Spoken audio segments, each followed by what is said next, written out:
You're listening to Change Your POV Podcast, episode 170. I mumbled a few words to kind of just get through it, and I ended. And I gracefully walked off the stage. It was horrific, bro. Yes, so just like in the Army, right, we used to always say, we never, ever retreated. We only advanced in the opposite direction. And in Toastmasters, you never forget your words. You only have dramatic pauses. Change Your POV Podcast Network is dedicated to helping veterans become just as successful out of uniform as we were when we were in. We talk a lot about success, the desire to be successful, and ways in which to become successful. It's important to point out, however, that you can't reach certain levels of success without some level of failure along the way. We've all heard the expression, the road to hell is paved with good intentions. Well, I say, the road to success is paved with failures along the way. This episode, I let it all hang out. I share with you my most recent epic fail. If nothing else, I hope my story will help inspire you not to be afraid of failure, but rather embrace it, own it, and find ways to turn it into opportunities.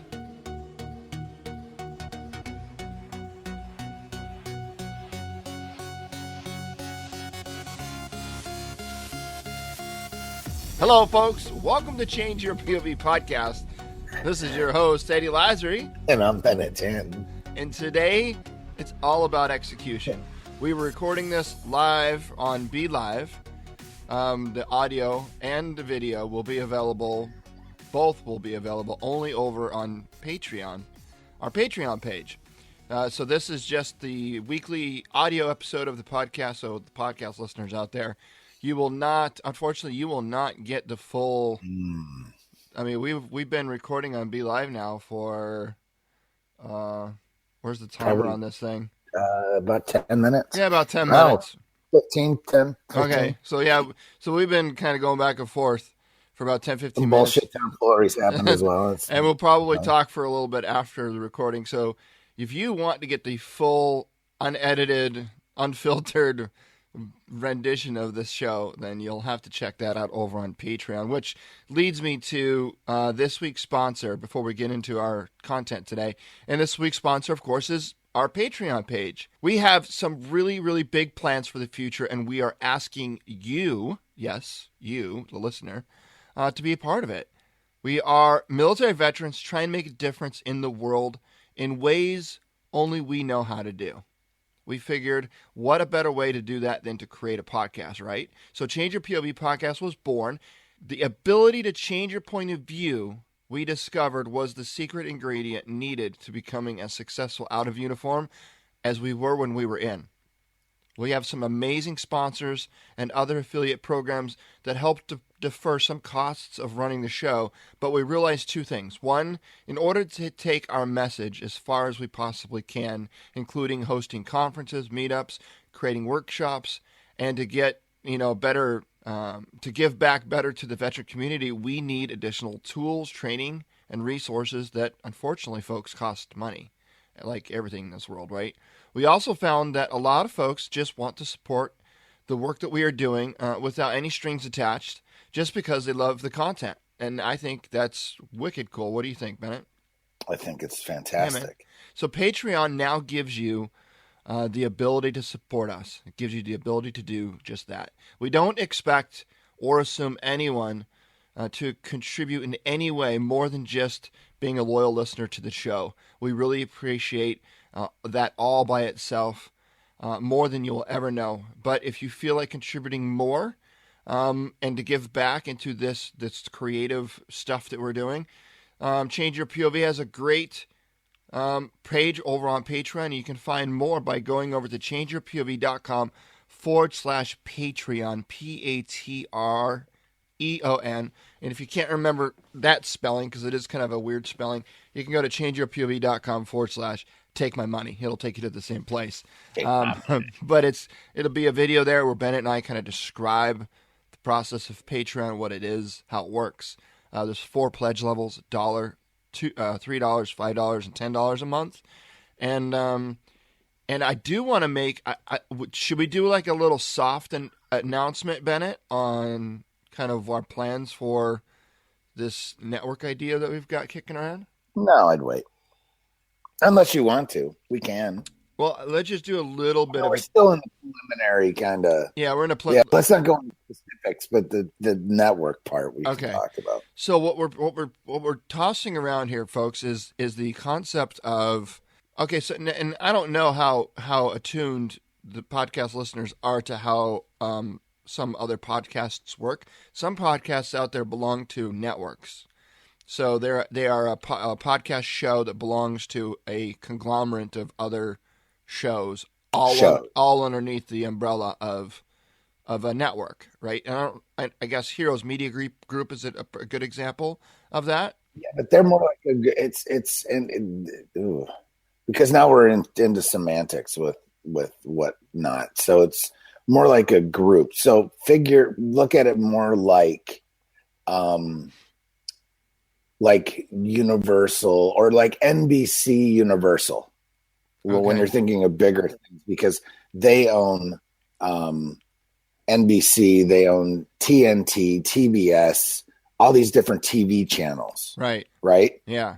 That's or the Murdoch, what is it that Richard Murdoch owns, which is Fox News, the movie studio. I mean, you've got it all, right? So, but there's like 5 or 6 different news channels coming out of that group or whatever you want to call it. Right. Network, I guess. Yeah. But we're talking about becoming more like, say, Fox News. All right. Not to choose one, but they've got different shows. So you've got the O'Reilly Factor, Hannity, Greta. Greta. There's, all these different shows. So what we're kind of turning Change Your POV into is a network of different podcasts. It's just a network with different shows on it. Right. Versus bringing in, I don't know how it's different, but it is.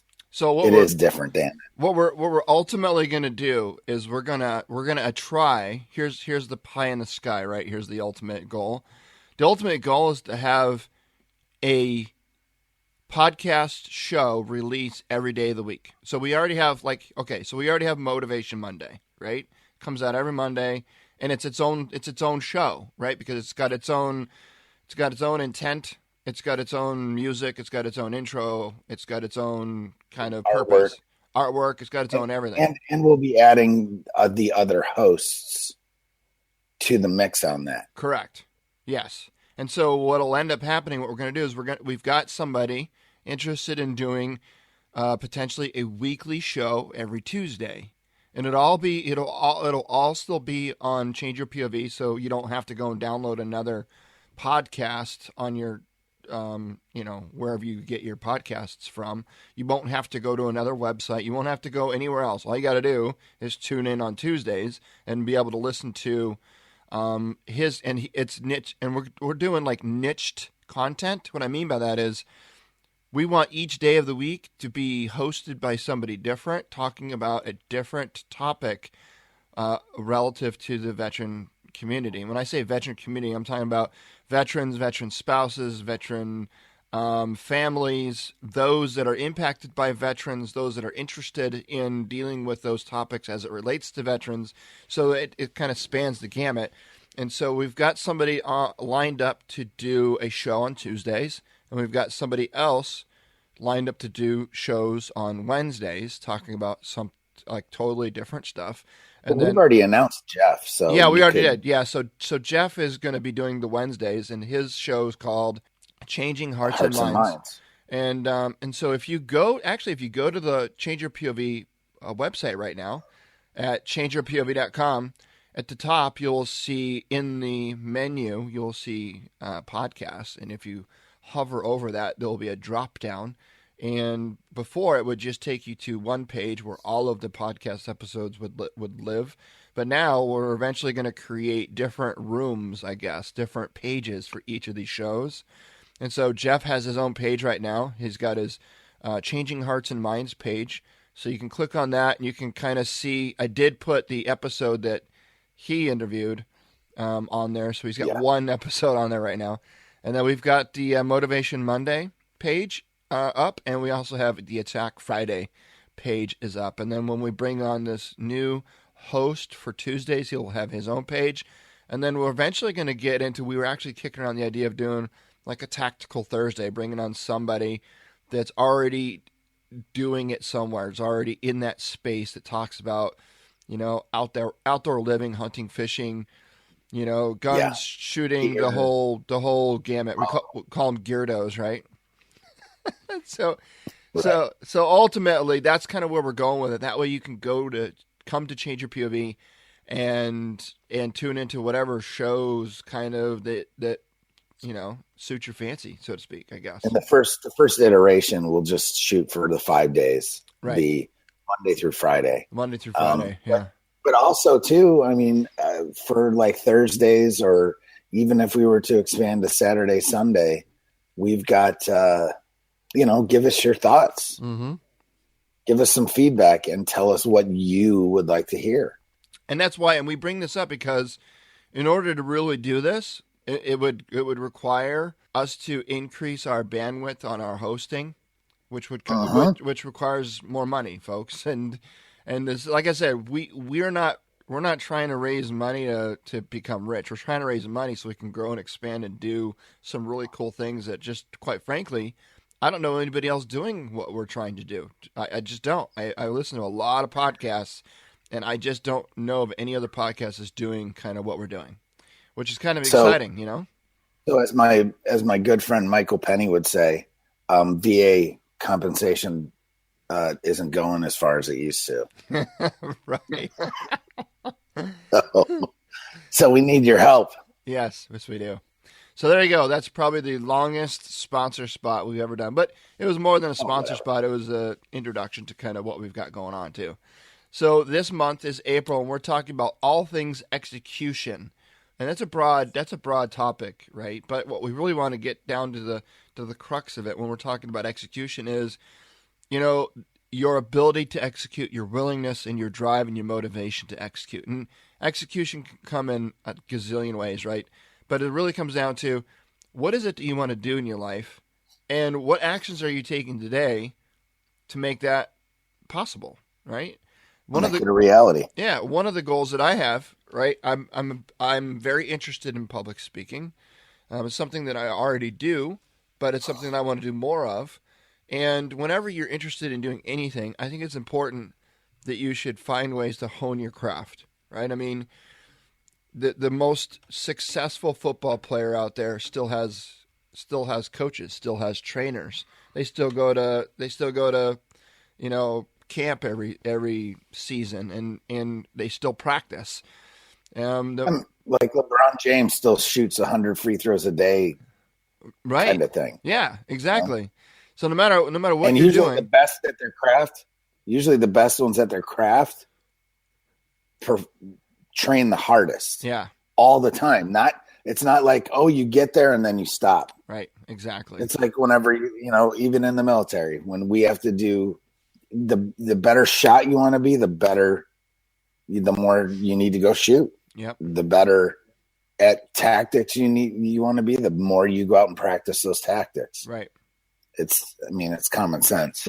But a lot of people, unfortunately, they get to where their goal is, they want to be, mm-hmm.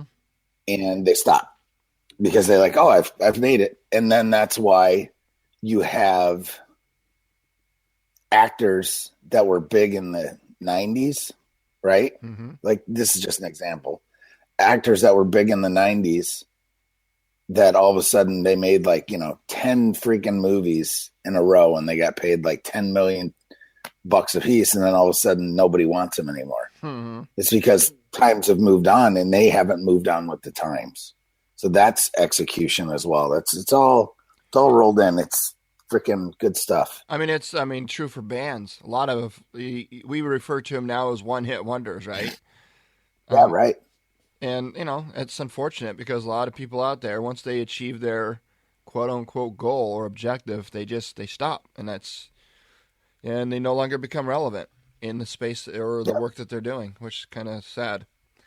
But so execution. So in light of my quest to do public speaking, I figured what better way than to be a part of Toastmasters International. So those of you that are not familiar with Toastmasters International, it's a nonprofit. Basically, it's a nonprofit organization that's spread across the world. It's international. And they've got thousands, tens of thousands of clubs all over the world. And I guarantee you, if you go and Google Toastmasters International near me, you will probably find a club or three near you and that you can attend. And they meet. We have one at the VA. Do you really? Yeah, that we do. That they have. I think they do it over lunches, like one day, like 2 days a month. Yeah. I'm not positive the schedule, but yep, a lot of employers have them. Yes, they do. Internal. It allows their employees to just gain more confidence with actual like presentations, public speaking, blah, blah, blah, blah. Right.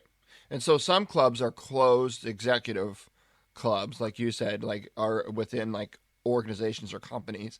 But most of them are open to the public, and they meet at various days of the week, times of the day, things like that. So you got to really find one that works for you and your schedule. But it's a lot of fun, man. You meet a lot of really great people. I've been a member of Toastmasters now since October, and so what we wanted to come on the show and talk about today was the execution piece. And in order to compete, they have competitions too. They got different levels and things like that, but you can compete. And I really wanted to compete in the speech competition.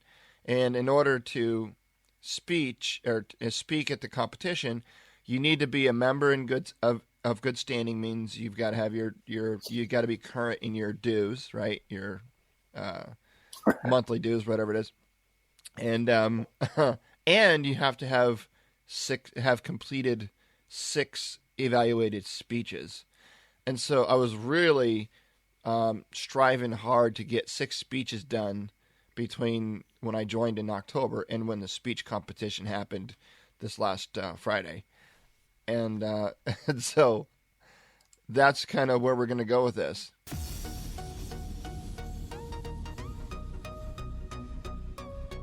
Long story short, I got my 6 speeches out of the way, and I actually competed for this last Friday's speech competition. Actually, it was Thursday. And we wanted to come on the show today and talk about how that went. And, Bennett, it didn't go well. No, it didn't go well. Well, I got the text. I was with my wife in the... God, where were we? We were in the car driving somewhere, and all of a sudden I go, "Oh no." And she's like, "What?" And I'm like, Eddie just had an epic failure on his Toastmaster speech that he's been, that I had, I let her listen to that, because you had done the practice or whatever recording. Yeah. And she was just like, oh man, it's funny, but it's not, because, you worked hard, man, period. Well, and then it was vapor lock. Oh my God, dude. So the piss poor execution. All right. So the speech now here's, all right. These are not excuses. This is the mechanics behind. I know exactly why this happened. Ready for this? So okay. when I go do like speaking engagements or workshops or things like that, at work, when I'm in a meeting or I'm doing training, or even in the military where we're giving blocks of instruction, like we were spending hour, 2 hours, sometimes even half or even full days in training, right? And so managing your time in an hour long or a 2 hour long or a half day long event is one thing, but managing your time in a 5 to 7 minute speech is altogether something totally different. And speaking at Toastmasters has been a challenge for me because it forces me to deliver speeches within the time limit and the average time limit, depending on the speech you're doing. But the average time limit is between 5 and 7 minutes. And when you're doing a speech competition, if you go over that time limit, like, you're disqualified. You get deducted. Yeah. And if it's not even deductions; it's disqualified. Disqualified. And it's 5 to 7, so you have to at least get to that 5-minute mark. Because if you end it at like 4 minutes, and yes, it is timed to the second. So if you end that speech at 5 minutes or at 4 minutes and 50 seconds, like, you're disqualified. And you have 30 seconds beyond the 7-minute mark. So you have between 5 and 7 minutes and 30 seconds that you have to end your speech. And the speech has got to have, it's graded. It's got to have an introduction. It's got to have a body. It's got to have, a conclusion. I mean, and it's got to have all the elements of a good speech, but it's all going to be wrapped in this tight little box. And Eddie, if you haven't noticed, folks, Eddie and timelines sometimes don't jive. Sometimes they really do, but sometimes it's either all or nothing for Eddie. Yeah. Yes. And I like to talk, and I especially when I get like going on a subject or I start ranting. Especially when you're passionate. You're passionate, it's on. Yeah. So anyway, in order for me to maintain time, the only way I can maintain the time limit is if I memorize the speech, which unfortunately sucks, because if you forget something halfway through, like, you vapor lock, and that's what happened. So I wrote the speech out, I timed it, I rehearsed it and practiced it. Obviously not enough. And when my wife was there, and Hannah, my daughter, was there. My daughter Hannah's been coming with me to these meetings every week for the last, month and a half. He really enjoys it. But last night was the first time my wife ever came to one, because she wanted to come and watch me speak. And there that's tough. There was 3 of us that were competing, and of course you draw names to see the order of who goes first, second, third. And I drew the lot 1, so I had to go first. And okay, nobody to even lube up. Nobody to even lube the room, bro. No, are you ready for this? So my speech, I actually enter the room like I'm clearing it, like I'm clearing a room, like in combat, right? And that's kind of my entrance, yeah, right? So I come in, I'm clearing the room. So people are probably like, "What the fuck is happening?" Yeah, I'm yelling, right? It's like everybody's wide-eyed. They're sitting back in their chair, like, "What is Get down. Yeah, and I get through about 3 minutes of the speech, but here's the problem, right? Are you ready? Dude, bro. The very first stanza, or whatever you want to call it, the very first little chunk, I reversed it. And I reversed it, and I was like, in my mind, I knew I reversed it, but I know that the audience has no idea what I'm supposed to. Yeah, so you're like, I can come back from this. I'm like, I'm good. I got this. I reversed it. Fuck it, whatever. I'll move on, right? Bro. And I continued to move on. The only problem is my mind wouldn't fucking let it go. It kept thinking about the reversal at the very beginning of what my opening, words, and because I kept thinking about what had happened, I wasn't thinking about what isn't going to be happening. I wasn't thinking about what I should be saying next. I was fucking living in the past, man. Even though the past was 2 minutes ago, it wasn't that far in the past, but it was the beginning of the speech, and I couldn't let it go in my head. And all of a sudden, fucking vapor lock, dude. I'm talking it's just like it was just like an engine, like your engine just seized up, bro. Yeah, man. It's like sugar in the gas tank. It was like nothing, dude. We're talking black hole had more shit in it than my brain did at this time. Oh man. There was no light escaping. I know. And no light was escaping. I closed my eyes. I kind of put my hands to my face. I could feel my face getting beat red. And I'm just like, fuck. If you'd like to hear the rest of this speech, please visit our Patreon page at changeyourpov/take my money. I know that's what you wanted to say. Yeah, man. And it was so holy shit. That's the go-to now. Well, if you want to see the rest of this content, go to our Patreon page at changeyourpov/take my money. Now have a nice day. Dude. Eddie's fucking brain fell out of his head. There was a moment there where I knew that the audience thought that this was just a dramatic pause. Oh, no. But then, wait. But then it got to the point where I knew that they knew that it was not a dramatic pause anymore, and it was. And everyone went like this. Everyone went. You saw everyone's shoulders go. Dude. It wasn't but wait, there's more. It was we're not doubling your money here, buddy. I'm looking at the lights, right, to see where I'm at on time. And the green light turns on at 5 minutes, which is the minimum. All right. And then the yellow light turns on at 6 minutes. And then the red light turns on at 7. Well, I looked down and the fucking green light wasn't even on yet. I'm like, oh my God, I'm not even at the minimum here yet. I'm just like, Jesus. So I was like, I look up. Oh, I hear an echo. I should move away from. I don't know. Let me move away from my microphone. Nope, still hear an echo. Anyway.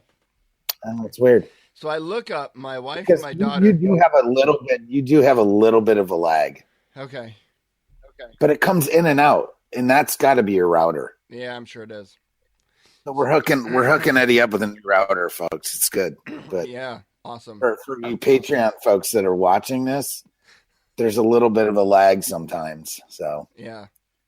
Anyway, so your wife, you look at your wife and Hannah. I look up at Heather and Hannah, and they both have this horrifying look on their face, like this. like they're like, oh my God. No, these are people that love you. Yes. And want you to succeed. Yeah. And afterwards I was talking. And they're looking at you like, my daughter, I talked with my daughter afterwards, and she goes, at first I was just embarrassed because you're my dad and you were embarrassing me. She goes, but then it got so bad that I wasn't embarrassed anymore. I was embarrassed for you. And I'm like 15 going straight to herself first, and then yes. And I was like, well, that's why I paused so long, because I wanted to cross that threshold of you being sorry for yourself to now you feeling sorry for me. Right. I was just helping you. I was teaching you a lesson, dear. So I mumbled a few words to kind of just get through it, and I ended, and I gracefully walked off the stage. God. It was horrific, bro. And yes, so just like in the Army, right? We used to always say, in the military, we never ever retreated. We only advanced in the opposite direction, right? And in Toastmasters, you never forget your words. You only have dramatic pauses. However, this was like a dramatic, like... It was like a 4-minute dramatic pause. Yes, it was. So just let me ask specific questions here. Okay. So after your dramatic pause, did you even try to recover? I tried. Or was it just... I tried to kind of go back to pick up where I thought I might have been able to continue on. And a lot. No, I couldn't. I lost the rhythm. You were already in the death spiral. Yeah, I was in that vortex, dude. Okay. It was no coming out of that shit. That sucking, all you heard was because the sucking sound just destroying you. Yeah. All right, I got you. Yeah, And you're just like, oh I'm God, oh God, oh God, oh God, oh God. I'm in my cockpit thinking I might be able to pull this thing out, and I look to my left, and the left wing is gone. I look to my right, the right wing is gone. I'm like, oh, no. It's not you're not even in a controlled, what do they call that? Like a controlled dive. You're just like totally out of control. What did I just watch? There was a movie. I just remember Independence Day, that movie. Yeah. So this is the remake. And it's not the remake. It's the next one. Like the aliens come back. Okay. And they have a saying in it. And it's like controlled. We're not falling. It's like a controlled crash. Fall or something. Controlled crash or something like that. And we weren't even in that mode. No. We were in fucking full out Snoopy's in the freaking plane headed for freaking disaster. Yeah. Damn. So there's a lesson in here. You ready? No, that's what I was gonna say. So what's the lesson? All right. So here's the lesson. All right, and this is something that I don't know that you know, but I'm gonna share it. I'll share it with you. So let me back up. When I was little, I did karate when I was probably 7. I started karate when I was around 7, and I did karate for about 10 years. And I got all the way up to almost made my black belt, and then we ended up moving to another city, and actually moved to a new state. And the state that we moved to and the city that we moved to didn't have karate, and so I was forced to basically quit, and it was something that I really, really hated because I enjoyed karate. I hated that I couldn't continue. I hated that I was never able to achieve my black belt. But that was like way back when I was younger. And all right, and so hold on to that story for a minute. Now we move into high school, and I'm in high school, and I'm like really, really, really bad in high school. All my grades are just shitty. And the only teacher that I could like really connect with was my art teacher. He was just a really cool dude. And he I don't know, it was like one of those role models that you have in your life that just kind of comes along and shows interests in you and gives you encouragement where you didn't think, you had. Like, he saw something in me that I didn't see in myself. And he encouraged me to kind of explore my artistic capabilities and pushed me and encouraged me, and it turns out that I was actually not a bad artist. And he would do things like without me even knowing. Like, he would take some of my artwork and he would submit it in like different like art exhibits, like art competitions for the city or whatever. Yeah. And sure. And he wouldn't even tell me, and then I would ended up winning. So I was winning these like my brother-in-law does that with because he's an art teacher in school. Yeah. So he'll come home and tell me, he'll be all excited. He'll tell me about this kid's art that he put in, and didn't even let the kid know. Yeah. Well, the next thing you know, it's a great way for people to gain confidence. So awesome. So that's what that was my art teacher was doing, and then his wife would actually buy my artwork. And it was pretty cool. So I'm like, it wasn't a lot. It was like $20 for like a painting that I did. So I did like I did like sketches. I did painting. I did Now, like with what though? Like what is it more? So your art? So we're talking about the lesson here. Yeah, but I still want to know: is your art more abstract, or is it more like real? No, it's more real. You know what I mean? More realistic, yeah. Okay. Yeah, and more like landscapes and still still images and things like that. And so, do you paint fluffy little clouds I do, yeah, and trees? This tree lives right here. Yes, Ross, absolutely. Yeah, like some Bob Ross shit. Hell yeah. So I, and I actually got like a scholarship to go to an art college, my junior year of high school. But then I ended up getting my girlfriend pregnant, who is now my wife. And as much as I wanted to go to art school, I had a new responsibility now, and I couldn't just go off to art school and leave my pregnant wife back home. And so I joined the Army, and I'm glad I did, because I learned a lot more through my life joining, in my experience in the Army than I probably would have gone to art school. But anyway, so I've got this kind of art thing. I got karate in my back pocket, right? And I got this art thing in my other back pocket. And I've just been really kind of like, as we've already established on the show, I'm good with my hands, right? So when me and my daughter, trying to find common ground to be able to do stuff together and to build a relationship. She's 15. A couple of years ago, I wanted her to experience some of these things. So her and I actually started karate together, and we got our uniforms, and we were both white belts, and we were in this class that was pretty much all like brown belts and black belts. And of course, it's like kind of like riding a bike. I mean, I still had it all in my head, but I just couldn't get my body to be as flexible as I needed it to be in order to do some of the stuff.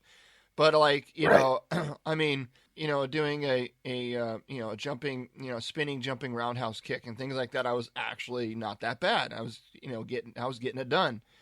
And everybody in the class was like, all they saw was this, 39-year-old white belt that's like able to do a lot of the shit that, even some of their more experienced people couldn't do. And my daughter, of course, is brand new, like a legitimate white belt. And she sees me do the things that she's really, really struggling with. And she kind of looks at me and she's like, how do you know how to do that? And I'm like, well, I try to explain to her, that I've got some experience and I did it when I was little. But she couldn't really see that. She just saw her dad able to do, was good at this. And then we went to like this paint bar. I don't know if you've ever been to a paint bar, but there's a paint bar here in Manchester. It's called the Muse. And you go there and they have like guided instruction, and you can like, it's a bar, you can drink and whatever. You can also do like dates there. And yeah, exactly. Like that. Yeah, so I brought my daughter. They also have one here that's pottery. Yeah, exactly. Yeah, so we did that too. So we brought her to this painting one, and I didn't follow along with whatever they were doing. I just painted my own picture, and we got done, and my daughter looks at it and she's like, "Oh my God! Like, wow, you can really paint." And she's like, "How are you so good at that?" And then same thing. We went to pottery and we did that. We've done Spartan races, right? We do all these things, and I'm not trying to show her up. I just have a lot more experience in all of these things, and so in her mind, she's like, "Oh my God! Like my dad is good at everything." And the first night I brought her to Toastmasters, at the end of Toastmasters, they always ask the guests, what they thought about why did they come, and what do they hope to get out of it if they come back? Yeah. And what do they think about the meeting?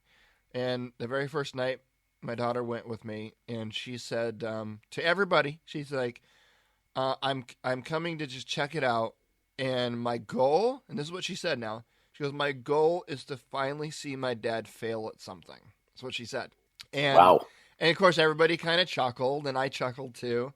And no fathers like trying to find ways to fail at shit in You're front like, of their... the hell I will. Right. Yes, exactly.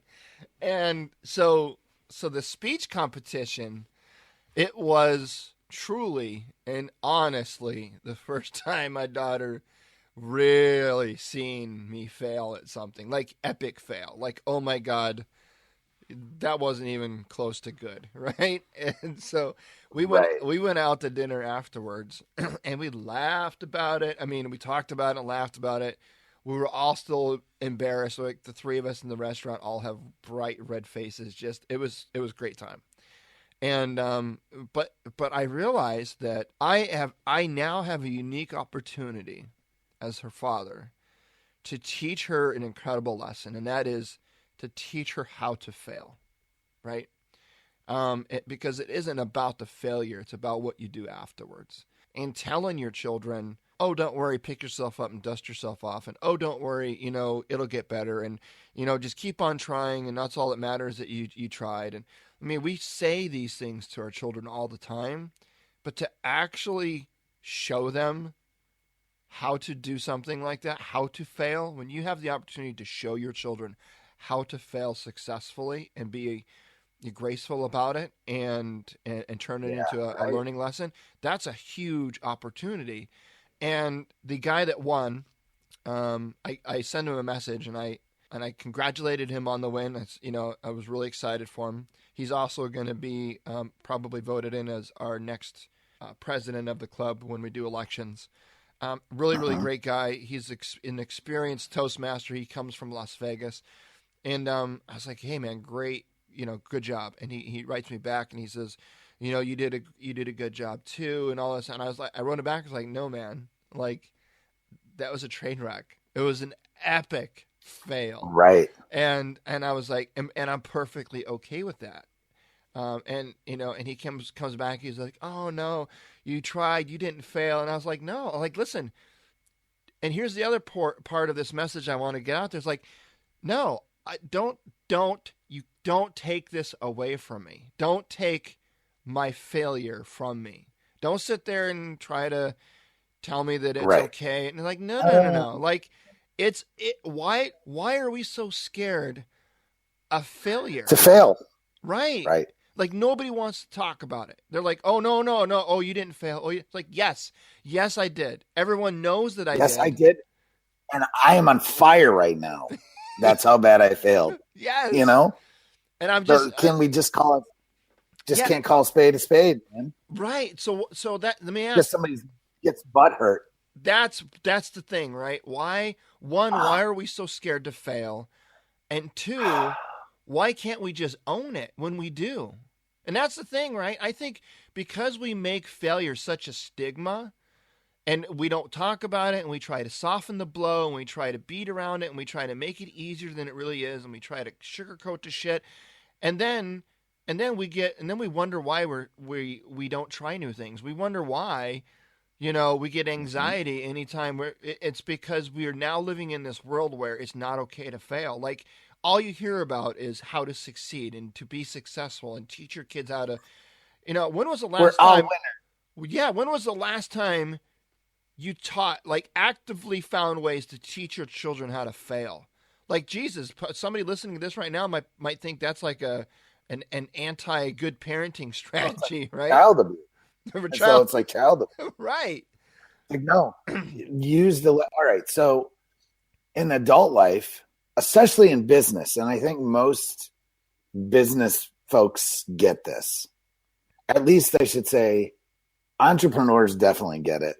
And people that are in like CEOs, C-suite folks totally get that. Or, I mean, look at even our last president, his chief of staff, Rand Paul, who is that, or not Rand Paul. Damn. What the hell's his name? He's the mayor of Chicago now. Rahm Emanuel. Okay. You can never let a good crisis go to waste. It's the same concept. Yes. That every one of these, that failure, especially epic failure, is the best time to teach somebody anything. Mm-hmm. Because they're totally open to it because they don't want that shit to happen again. Right. So like in the military, like when we freaking one of your Joes fails and you smoke the shit out of him. Mm-hmm. If you smoke him and then teach him the right way to do it, 9 times out of 10, they're definitely better at that skill after you smoke the shit out of them. Right. Because it's learned. It's a form of blunt force trauma. Yes. The more painful the lesson, right? The more painful the lesson, the more apt you are to not repeat it, right? Because what are the 2 ways that human beings learn for the most part? You've got mindless repetition, which is doing it over and over and over again, just like we talked about at the beginning of this. shooting free throws, passing a basketball, whatever. You take the freaking task, mindless repetition or blunt force trauma. Right. And that can take many forms.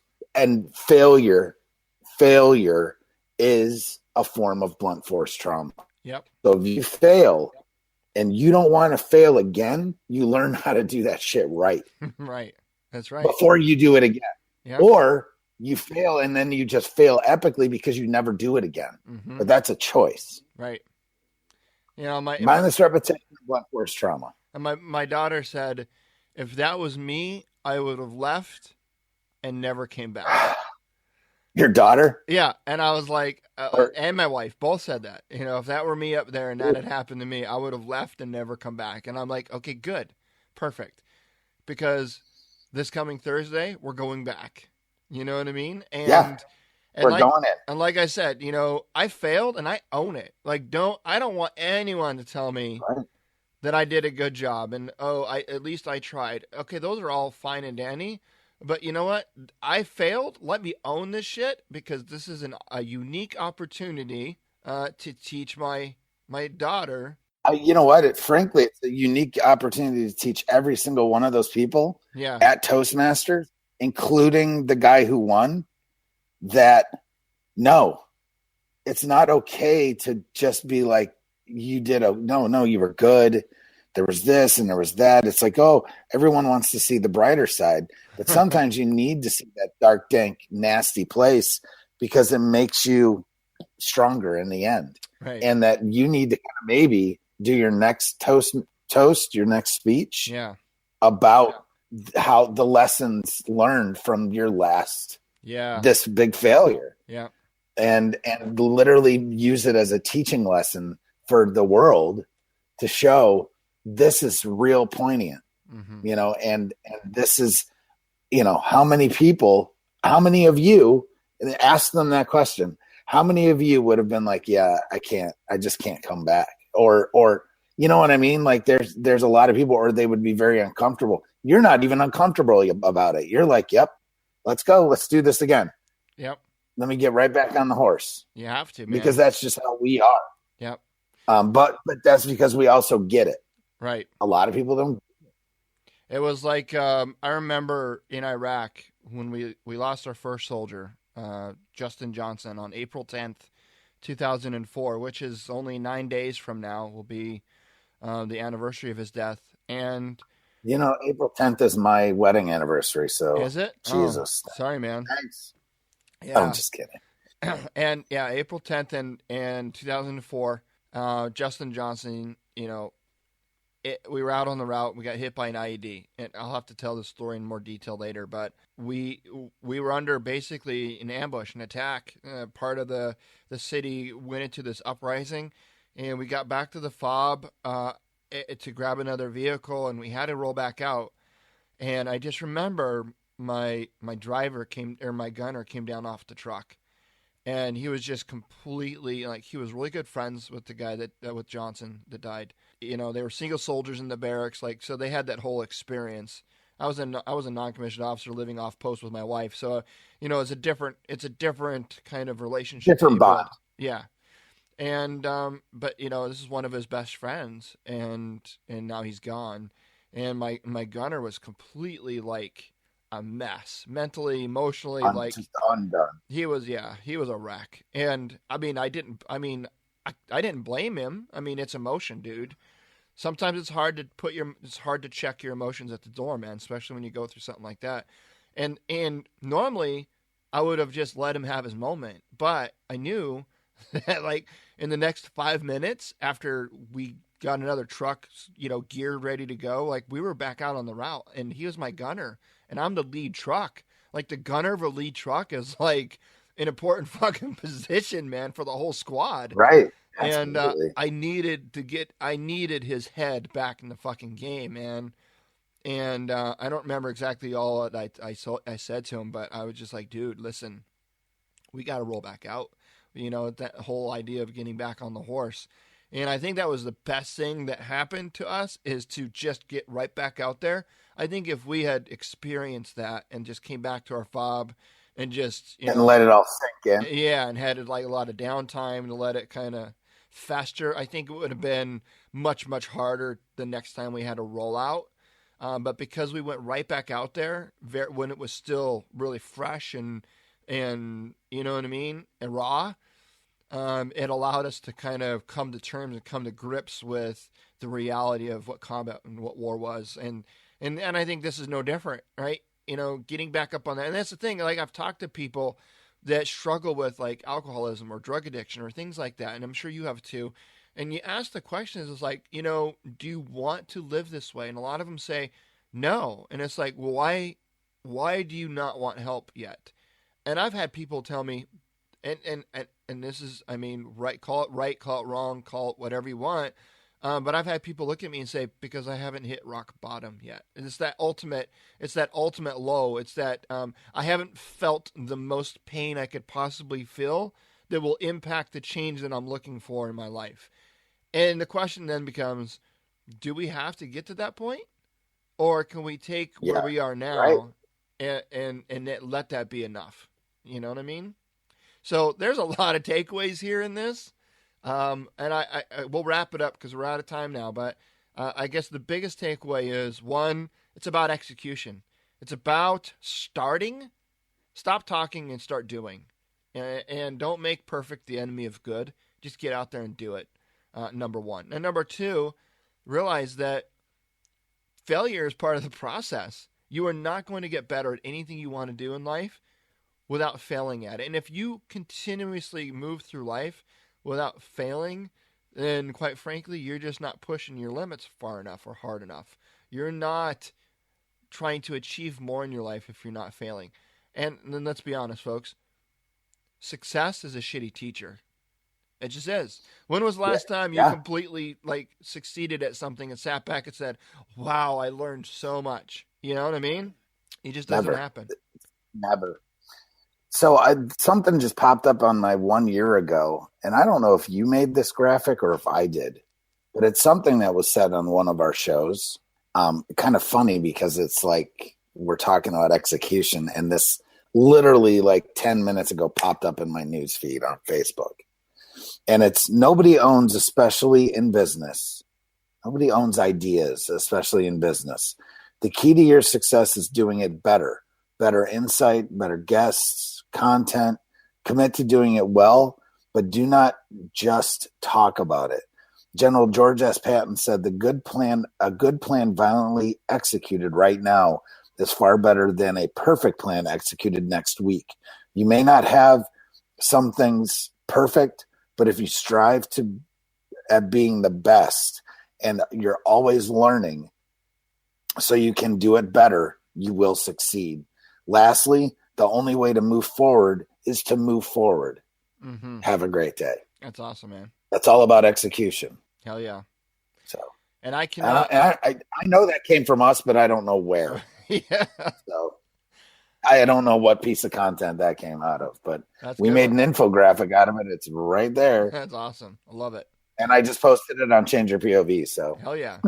So that's it. I could not close the show any better than that. So I guess on that note, folks, you can find all of the show notes by heading over to all the links that we talked about. I don't know if I have the video to my epic failure of a speech, but because you're not technically supposed to record speech competitions, but maybe floating around out there. I'll see if I can find it, and if I can, I'll put it on there. But yeah, man. So whatever, you can find the links to what we talked about over at the show notes page by heading over to changeyourpov.com/episode 170. Never miss an episode. Hit subscribe in your podcast player of choice. We have a lot more great content headed your way. And hey, come be a part of our community over at Change Your POV Squad Facebook group. We would love to have you over there. We got a lot of great content happening over there, discussions that are happening over there. And again, folks, please consider giving back to our show and being a part of our Patreon community, and a lot of extra content resides over there that you'll get a handle on. And you can find more about that by heading over to changeyourpov.com/Patreon, Patreon. And with that, we'll talk to you next time. I don't know. We'll have to figure it out. But I do know you can do this. Oh, we're live. That's scary, bro. Oh, we're live. Oh, we're live. Did you do that? No. I didn't do that. How did that happen? Oh, I'm live. Okay, I don't know, man. Thanks, man. That's scary. I hope that doesn't just pop up randomly all by itself.